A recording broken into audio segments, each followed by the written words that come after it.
Nucleic acid use. Nucleic acid. Nucleic acid are of two types, RNA and DNA. RNA means ribonucleic acid. RNA, particularly messenger RNA, play important role in protein synthesis. DNA means deoxyribonucleic acid. Store, stores and transmit genetic information from one generation to the next.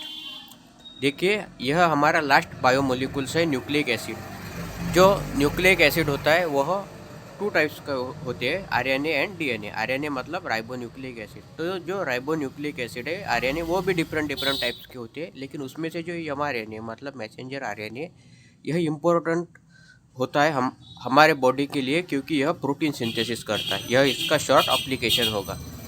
और DNA का short application यह है, DNA मतलब deoxy ribonucleic acid. इसका short application यह है कि यह जेनेटिक जो इन्फॉर्मेशन है यह ट्रांसफ़र करता है from one generation to next. In this way we can shortly explain the usages और application of biomolecule in living organism. देखिए इस तरह से हम शॉर्टली जो भी बायोमोलिकुल्स है, carbohydrate, protein, lipid, nucleic acid और एंजाइम, इनके यह शॉर्टली एप्लीकेशंस है।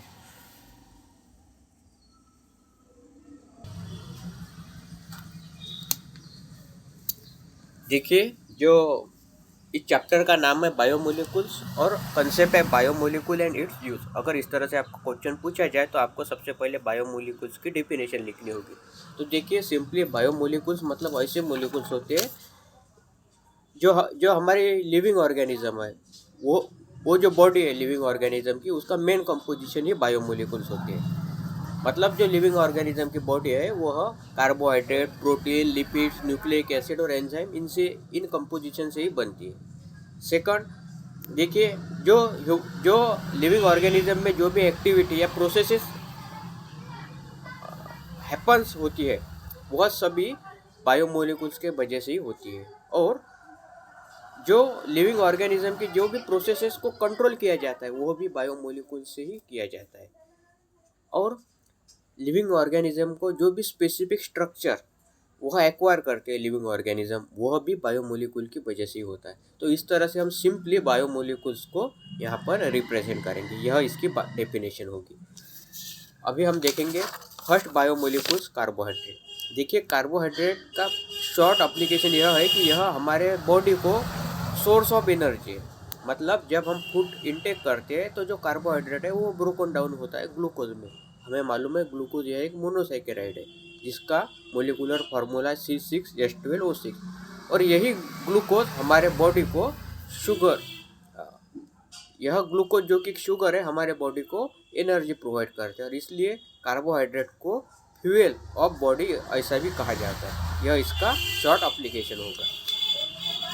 इसके बाद प्रोटीन। देखिए प्रोटीन के अगर एप्लीकेशन देखें तो हमारी जो स्किन है यह कोलेजन नाम के प्रोटीन से बनी हुई होती है। और यही प्रोटीन हमारे स्किन को स्ट्रेंथ, इलास्टिसिटी और हाइड्रेशन प्रोवाइड करता है। जो हेयर्स होते हैं ह्यूमन बीइंग के, वो केराटिन नाम के प्रोटीन से बने हुए होते हैं। और यही केराटिन प्रोटीन हेयर्स को स्ट्रेंथ एंड स्ट्रक्चर प्रोवाइड करता है। इसके बाद जो मसल्स होते हैं ह्यूमन बीइंग के, वह मायोफिब्रिलर प्रोटीन से बने हुए होते हैं। और सबसे important majority of enzymes made from protein. देखिए जो भी एंजाइम्स होते हैं ह्यूमन बॉडी में, उसमें से मेजोरिटी ऑफ एंजाइम्स यह प्रोटीन से बने हुए होती है। ये इस तरह से हम बायोमोलिकुल प्रोटीन के शॉर्ट एप्लीकेशन यहाँ पर मेंशन किए हुए हैं। इसके बाद हम देखेंगे बायोमोलिकुल्स लिपिड्स के शॉर्ट एप्लीकेशन। तो देखिए लिपिड्स को स्टोर हाउस ऑफ एनर्जी कहा जाता है। इसका मतलब क्या है, जो एडिशनल एनर्जी है बॉडी में वह स्टोर करके रखता है। Excess energy from food is converted into triglyceride. देखिए जब हम फूड लेते हैं तो हमारी बॉडी उसमें से जितनी नेसेसिटी एनर्जी है वह एब्जॉर्व करते हैं, लेकिन जो एक्सेस एनर्जी है वह ट्राइग्लिसराइड्स में कन्वर्ट होती है। और यही ट्राइग्लिसराइड्स एडिपोस टिश्यू, जिसे फैट टिश्यू भी कहते हैं, उसमें स्टोर हो जाता है। लेकिन जब हमारे बॉडी को एक्सेस एनर्जी की नीड्स होती है तब यही ट्राइग्लिसराइड ब्रोकन डाउन हो जाता है फैटी एसिड एंड ग्लिसरॉल में और हमारे बॉडी को एनर्जी देता है। तो इस तरह से हम सिंपली कहेंगे हमारे बॉडी में जो एक्सेस एनर्जी है उसे लिपिड स्टोर करके रखते हैं और इसीलिए इन्हें स्टोर हाउस ऑफ एनर्जी कहते हैं। यह लिपिड्स का शॉर्ट एप्लीकेशन होगा। इसके बाद नेक्स्ट बायोमोलिकुल होगा एंजाइम।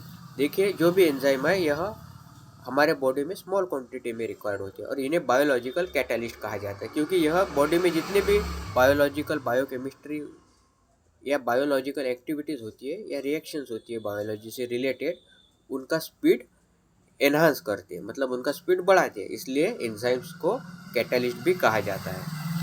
और at the last nucleic acid, देखिए न्यूक्लिक एसिड यह भी बायोमोलिकुल्स है और उसका शॉर्ट एप्लीकेशन देखें तो न्यूक्लिक एसिड 2 टाइप्स के होते हैं, आरएनए मतलब राइबो न्यूक्लिक एसिड, और यह आरएनए हमारे बॉडी में प्रोटीन सिंथेसिस में हेल्प करता है, पर्टिकुलरली मैसेंजर आरएनए, तो यह इसका शॉर्ट एप्लीकेशन होगा।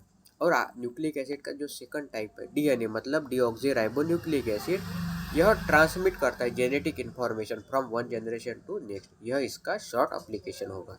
तो देखिए अगर इस तरह से आपको क्वेश्चन पूछा जाए define biomolecule and it's short application, तो सबसे पहले आपको बायोमोलिक्यूल की जो डिफिनेशन है वह लिखनी है, इसके बाद आपको शॉर्ट एप्लीकेशन लिखना है कार्बोहाइड्रेट के, शॉर्ट एप्लीकेशन लिखना है प्रोटीन के, शॉर्ट एप्लीकेशन लिखना है लिपिड्स के, शॉर्ट एप्लीकेशन लिखने हैं न्यूक्लिक एसिड के, और शॉर्ट एप्लीकेशन लिखने हैं एंजाइम्स के। इस तरह से आपको डेफिनेशन और एवरी बायोमोलिक्यूल्स के शॉर्ट एप्लीकेशन लिखना है, तो आपको आउट ऑफ मार्क मिल जाएंगे।